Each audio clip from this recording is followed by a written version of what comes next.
Hello students, आज हम लोग पढ़ेंगे क्लास 9 से हिंदी सब्जेक्ट का पार्ट 2.2 गद्दार कौन। गद्दार कौन लोक कथा हमारी परंपराओं में निहित जीवन मूल्यों से हमें परिचित कराती है। अवांछित और अनैतिक को अस्वीकार तथा सत्य और श्रेष्ठ का वर्ण करने का संदेश देती है। यह लोक कथा हमारे उच्च सांस्कृतिक मूल्यों की प्रतिष्ठा करती है। गद्दार कौन एक लोक कथा है जिसके लेखक हैं नारायण लाल परमार। नारायण लाल परमार का जन्म 1 जनवरी 1927 को हुआ। वे छत्तीसगढ़ में नई कविता के प्रारंभिक कवियों में से एक थे। वे हिंदी और छत्तीसगढ़ी के ख्यातिनाम कवि थे। वे हिंदी और छत्तीसगढ़ी दोनों भाषाओं में कविताएं लिखते थे। बच्चों के लिए भी उन्होंने कई विधाओं में बहुत सी कई किताबें लिखी। उनकी प्रमुख कृतियां हैं रोशनी का घोषणा पत्र, कांवर भर धूप, खोखले शब्दों के खिलाफ, सब कुछ निष्पंद है तथा विस्मय का वृंदावन। साहित्य के क्षेत्र में उनके उल्लेखनीय योगदान के लिए उन्हें मुक्तिबोध सम्मान मिला। कौन सा सम्मान मिला उन्हें? मुक्तिबोध सम्मान मिला साहित्य के क्षेत्र में। 27 जुलाई 2003 को उनका निधन हो गया। यह थे नारायण लाल परमार जी। चलिए इस पाठ को हम पढ़ना शुरू करते हैं। यह एक लोक कथा है। नवलगढ़ राज्य में यह प्रथा चली आ रही थी कि हर साल दशहरे के दिन राजधानी में एक बड़ा मेला भरता। प्रजा का हर व्यक्ति राजा को अपनी शक्ति के अनुसार भेंट चढ़ाता। राजमहल खूब सजाया जाता। नगर में कम उत्साह नहीं रहता। दूर दूर से नृत्य मंडलियां आती, संगीत के कलाकारों का जमाव होता और रामलीला का तो जैसे अंत ही न होता। सचमुच राजधानी मानिकपुरी उस दिन सजी धजी दुल्हन से कम न लगती। नवलगढ़ एक राज्य था जिसकी राजधानी थी मानिकपुरी। तो हर वर्ष क्या होता था, जो मानिकपुरी थी राजधानी, वहाँ पे दशहरे के समय एक बड़े से मेले का आयोजन होता था प्रतिवर्ष। साथ ही इस अवसर पर प्रजा राजा से मिलती तथा अपने सामर्थ्य के अनुसार उन्हें भेंट उपहार भी देते थे। राजमहल को अच्छी तरह सजाया जाता था। नगर में सर्वत्र उत्साह का वातावरण रहता। इस अवसर पर दूर दूर से नर्तक मंडलियाँ, नृत्य कलाकार, संगीत कलाकार जुटते तथा अपनी कला का प्रदर्शन करते। रामलीला जगह जगह आयोजित की जाती। उस दिन नवलगढ़ की राजधानी मानिकपुरी सजी सवरी एक दुल्हन के समान शोभा से लक्षित होती, दुल्हन के समान सुशोभित होती। उस साल भेंट इतनी अधिक चढ़ी कि राजा राम शाह खुद आश्चर्य में पड़ गए। उन्होंने राजा साहब की तारीफ के पुल बांध दिए और उनकी तुलना भगवान श्री राम जी से करने लगे। वे यह कहने से भी न चूके कि संसार में ऐसा कोई राज्य है तो वह नवलगढ़ राज्य है जिसमें शेर और बकरी एक घाट पर पानी पीते हैं। उस साल क्या हुआ था, उस वर्ष कि राजा साहब को जितना भेंट मिला था उतना कभी भेंट नहीं मिला था। वर्ष बहुत अधिक भेंट उपहार राजा राम शाह को मिला था। तो उसे देखकर वे बहुत आश्चर्यचकित हो जाते हैं। राजा ने राजा साहब की इतनी तारीफ कि उनकी तुलना किससे की गई? राजा की तुलना भगवान श्री रामचंद्र से वे करने लगे। वे कहने से भी न चूके कि ऐसा संसार में कोई राज्य नहीं है। प्रजा ऐसा कहते हुए भी नहीं थके कि संसार में कोई ऐसा राज्य नहीं है जो नवलगढ़ राज्य जैसा है। यह ऐसा राज्य है जहाँ शेर और बकरी एक घाट पर पानी पीते हैं। मतलब सभी आपस में समान रूप से मिलजुल कर रहते हैं। राजा साहब सुनकर खुश हुए। पंडित राम भगत को वे राजपुरोहित कम और अपना दोस्त अधिक समझते थे। अपनी प्रसन्नता प्रकट करने के लिए उन्होंने पंडित जी को ढेर सारी सोने की मुद्राएं भेंट की। राजा साहब को ये सारी बातें सुनकर बहुत खुशी हुई। पंडित राम भगत जो कौन थे? राजपुरोहित थे। उन्हें वे राजपुरोहित कम अपना दोस्त अधिक मानते थे। वो राजपुरोहित तो थे ही, साथ ही राजा के बहुत अच्छे दोस्त थे। अपनी प्रसन्नता प्रकट करने के लिए, अपनी खुशी को व्यक्त करने के लिए उन्होंने पंडित जी को ढेर सारी सोने की मुद्राएं भेंट दी। रात को पंडित जी घर में पंडिताइन से कहने लगे कि यह बूता पंडित राम भगत का ही है, जिन्होंने राजा साहब के यश को चारों दिशाओं में फैला दिया है। राजा साहब उनकी हर बात को आदरपूर्वक मान लेते हैं। दूसरे राजाओं की तरह वे विलासी या आराम तलब नहीं हैं। वे प्रजा की भलाई का भी सदा ध्यान रखते हैं। प्रजा भी उन्हें सच्चे मन से चाहती है। जीवन की सफलता के अनेक रहस्य उन्होंने राजा साहब को सिखलाए हैं। यहाँ पे रात को पंडित जी अपनी पत्नी यानी पंडिताइन से कहते हैं कि जो राजा का यश चर्चा चारों दिशाओं में हो रही है, वे सभी पंडित राम भगत का ही देन है। राजा साहब पंडित राम भगत की हर बात को आदरपूर्वक मानते हैं और उनका सम्मान करते हैं। वे दूसरे राजाओं की तरह विलासी या भोगी आराम फरमाने वाले, हमेशा आराम करने वाले नहीं हैं। वे हमेशा प्रजा की भलाई के बारे में ही सोचते हैं। प्रजा भी उन्हें सच्चे मन से चाहती है, बहुत पसंद करते हैं। जीवन की सफलता के बहुत सारे रहस्य, अनेक रहस्य उन्होंने पंडित राम भगत जी ने राजा साहब को सिखलाए हैं। इस तरह नींद आने के पहले पंडिताइन यह मान गई कि सचमुच उसके पति नवलगढ़ राज्य की एक बहुत बड़ी हस्ती है। पंडित राम भगत जब कभी समय मिलता अपनी इस विधा की थोड़ी बहुत वानगी अपने इकलौते पुत्र रामचरण को भी देते।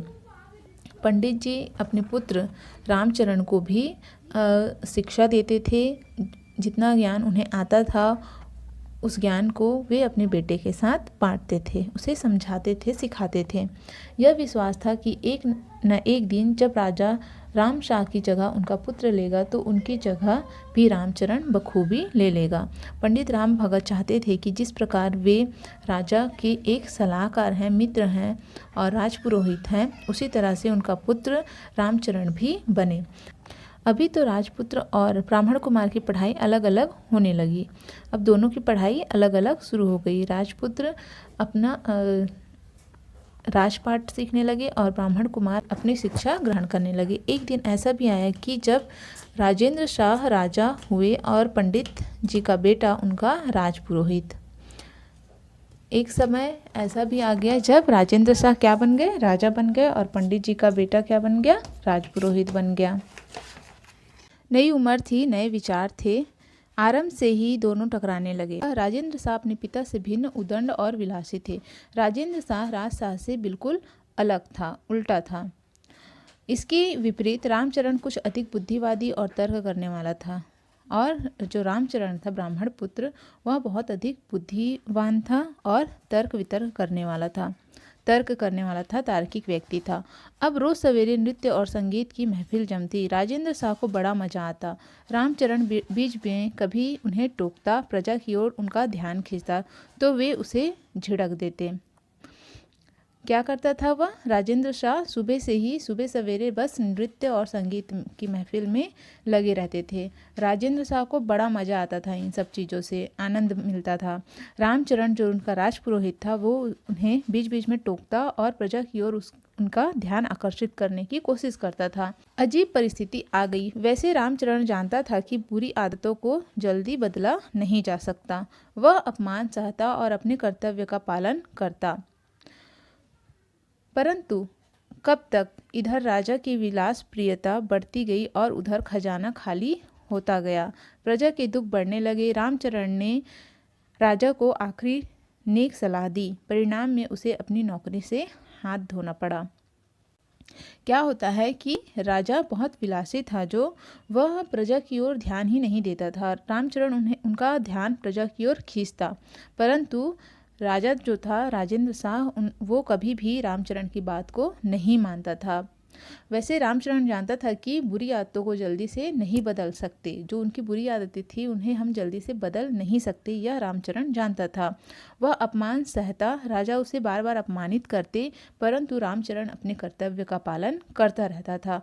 वह बीच बीच में राजा को प्रजा की ओर ध्यान देने की बात करते रहता, अपने विचार को प्रस्तुत करता था। इधर राजा की विलासप्रियता बढ़ती गई। राजा और ज़्यादा अधिक विलासी हो गए, आराम प्रिय हो गए, और उधर खजाना उनका खाली होता गया। प्रजा के दुख बढ़ने लगे। रामचरण ने राजा को आखिरी बार एक सलाह दी और उनके सलाह देने पर राजा ने क्या किया, उन्हें उसकी नौकरी से निकाल दिया। आगे क्या होता है, रामचरण निराश हुआ। उसने आसपास के गांवों में शिक्षा प्रसार का बीड़ा उठा लिया। उसे इस काम में बड़ी सफलता मिली। धीरे धीरे राजा के कुछ खुशामदियों को यह बात खलने लगी। जो जो रामचरण का यश बढ़ता जाता, त्यों त्यों उसकी शिकायतें भी बढ़ती गई। एक दिन उसे प्रजा को भड़काने के आरोप में राजा के सामने पेश किया गया। रामचरण को जब नौकरी से निकाल दिया गया तब वह बहुत ज़्यादा निराश हो जाता है। वह क्या करता है, उसके बाद अपने जिस गांव में वह रहता है उस गांव के आसपास के गांवों में वह शिक्षा देने लगता है, शिक्षा का प्रचार करने लगता है, गांव वालों को शिक्षा देने लगता है। उसे इस काम में बहुत अधिक सफलता भी मिलती है। धीरे धीरे खबर राजा के कानों तक पहुंच जाती है। राजा के कुछ लोग होते हैं जो राजा तक यह बात पहुंचा देते हैं। जो जो रामचरण का यश बढ़ता जाता, त्यों त्यों उसकी शिकायतें भी बढ़ती गई। राजा के पास रामचरण की शिकायतें भी बढ़ती गई। एक भड़काने के आरोप में राजा के सामने पेश किया गया। नए राजपुरोहित ने मामले को संगीन बताया। जो रामचरण की जगह पे दूसरा राजपुरोहित आया था, उन्होंने इस मामले को क्या बताया, संगीन और बड़ा बताया। उसने वह प्रजा को राजा के विरुद्ध भड़काना सबसे बड़ा पाप है। रामचरण के ऊपर क्या आरोप लगा था कि प्रजा को राजा के खिलाफ भड़का रहा है गांव-गांव जाकर। तो यह जो मामला था वह बहुत बड़ा था। उसने कहा प्रजा को राजा के विरुद्ध भड़काना बड़ा पाप है। नए राजपुरोहित ने क्या कहा कि प्रजा को राजा के विरुद्ध भड़काना, उसके खिलाफ करना, यह बहुत बड़ा अपराध है। राज दरबारियों ने भी हामी भरी। सभी राज दरबारी जो थे, वहाँ पे बैठे हुए दरबारी थे, सभी ने हामी भरी। बेचारा रामचरण क्या करता, उसकी एक ना सुनी गई। रामचरण की किसी भी बात को कोई भी वहाँ नहीं सुनता है। मृत्युदंड सुनाने के पहले राजेंद्र शाह ने पूछा कि यदि कोई अंतिम इच्छा है तो कहो। उन्हें मृत्युदंड की सजा सुनाई गई। तो सजा से पहले राजेंद्र शाह ने क्या पूछा कि अपनी अंतिम इच्छा बताओ, तुम्हारी आखिरी इच्छा क्या है। रामचरण ने कहा, महाराज, अब तक मैंने आपको अपनी शक्ति के अनुसार बहुत सी बातें बतलाई हैं। अब चाहता हूँ कि मोतियों की फसल उगाने का गुर भी आपको बता दूं। रामचरण बहुत बुद्धिमान था। उसने बुद्धिमान और चतुर था। उसने राजा से कहा कि राजा, मैंने आपको अपनी हर शक्ति के अनुसार बहुत सी बातें बतलाई है, परंतु मैंने एक बात आपको अभी तक नहीं बताई है और उस गुण को आपको नहीं सिखाया है, वह है मोतियों की फसल उगाने का गुण। यह सुनना था कि दरबारी दंग रह गए। इतनी बात सुनते ही सभी दरबारी क्या हो गए, दंग हो गए। कुछ लोगों को शंका हुई कि यह कहीं धोखा देकर भाग न जाए, परंतु राजा ने उस पर विश्वास किया। कहा, हम तुम्हें मौका देंगे। दूसरे लोग शक करने लगे कि यह भागने के लिए प्रपंच कर रहा है, परंतु राजा उस पर विश्वास करके कहता है कि हम तुम्हें एक मौका देते हैं, अपनी यह विद्या तुम हमें अवश्य सिखा दो। राजा से आज्ञा लेकर रामचरण अपने काम में जुट गया। उसने कुछ बीघे अच्छी जमीन ली, उसे जोतकर उसमें गेहूं डलवा दिए। शर्त यह रखी गई कि वह अपना काम चुपचाप ही करेगा, कोई भी उसमें बाधा ना डाल सके। रामचरण ने यह शर्त रखी कि वह अपना काम स्वयं और चुपचाप करेगा, कोई भी दूसरा आदमी उसमें कोई बाधा ना उत्पन्न करे। दुश्मनों ने बहुत चाहा कि देखिए आखिर वह पंडित का बच्चा क्या करता है, परंतु वे रामचरण के काम की टोह ना पा सके। समय पर अंकुर निकले और फिर पौधे बड़े हो गए। रामचरण के बहुत सारे दुश्मन थे जो चाहते थे कि रामचरण का काम देखे कि वह आखिर किस प्रकार मोतियों के फसल उगाएगा, परंतु वे रामचरण के काम को देख नहीं पाए। समय पर अंकुर निकल गए, पौधे बड़े हो गए। एक धुंध भरी सुबह को रामचरण राजा और उसके मुसाफिरों को लेकर खेत पर पहुंचा। सुबह सुबह धूप निकलने से पहले रामचरण क्या करता है, राजा और उसके कुछ मुसाहिबों को लेकर अपने खेत के पास पहुंचा। हर पौधा ओस की सुनहरी बूंदों से जड़ा हुआ था। हर पौधा कैसा था? हर पौधे की पत्तियों पर ओस की बूंदें मोतियों के जैसे चमक रही थी। रामचरण ने कहा, लीजिए मोतियों की फसल, एक मुसाहिब जो ही उसे तोड़ने के लिए बढ़ा, रामचरण चिल्लाया, ठहरो, यह मोतियों की पवित्र फसल है। इसे वही व्यक्ति हाथ लगा सकता है जिसने अब तक देश के प्रति गद्दारी न की हो। रामचरण ने क्या कहा कि यह मोतियों की पवित्र फसल है। इस फसल को इन मोतियों को अगर कोई गद्दार जो देश के प्रति गद्दारी करता है वह हाथ लगाता है तो यह फसल नष्ट हो जाएगी। उसने ऐसा कहा। फिर क्या होता है, सबके चेहरे फीके पड़ गए, क्योंकि राजा कैसा था, विलासी था। तो उसके जो दरबारी भी थे, मुसाहिब जो थे, वे कोई भी राजा के प्रति वफादार नहीं थे, न ही अपने प्रजा के प्रति, देश के प्रति वफादार नहीं थे। इसलिए उनके चेहरे क्या हो गए, फीके पड़ गए। कुछ देर तक वे दूसरे की सूरत देखते रहे और जिधर से जाते बना सब चल दिए। अब एक दूसरे का शक्ल देख रहे थे वो लोग। जैसे ये बात सुने कि इसे वही इंसान छू सकता है, वही व्यक्ति हाथ लगा सकता है फसल को जो देश के प्रति गद्दारी ना किया हो, तो वे एक दूसरे की शक्ल को ताकने लगे, सूरत देखने लगे और फिर धीरे से वहाँ से निकल गए, खिसक लिए, क्योंकि वहाँ कोई भी ईमानदार नहीं था। इसलिए वे चले गए। अंत में बचे राजा। उनकी आंखें आत्मज्ञान से मानो चमक उठी। सबके जाने के बाद केवल सिर्फ राजा ही वहां अकेले बचे हुए थे। उनकी आंखें आत्मज्ञान से मानो चमक उठी। दूसरे ही पल उनका मस्तक पंडित रामचरण के चरणों में था। राजा की आंखें खुल गई, उन्हें आत्मज्ञान हुआ। उन्हें समझ में आया कि वे कितने गलत थे और कितने गलत लोगों की संगत में थे, और उन्होंने प्रजा और देश के प्रति ऐसा कुछ भी नहीं किया जो एक राजा को करना चाहिए। इस घटना से राजा को यह शिक्षा मिली कि उसे देश के प्रति वफादार होना चाहिए और एक अच्छे राजा की तरह अपनी प्रजा के लिए विश्वसनीय और ईमानदार होना चाहिए। और इस प्रकार उन्हें अपनी गलती और भूल का एहसास हुआ और वे तुरंत ही पंडित रामचरण के चरणों में गिर गए। इस प्रकार आप समझ ही गए होंगे कि इस कहानी लोक कथा का नाम गद्दार कौन क्यों था।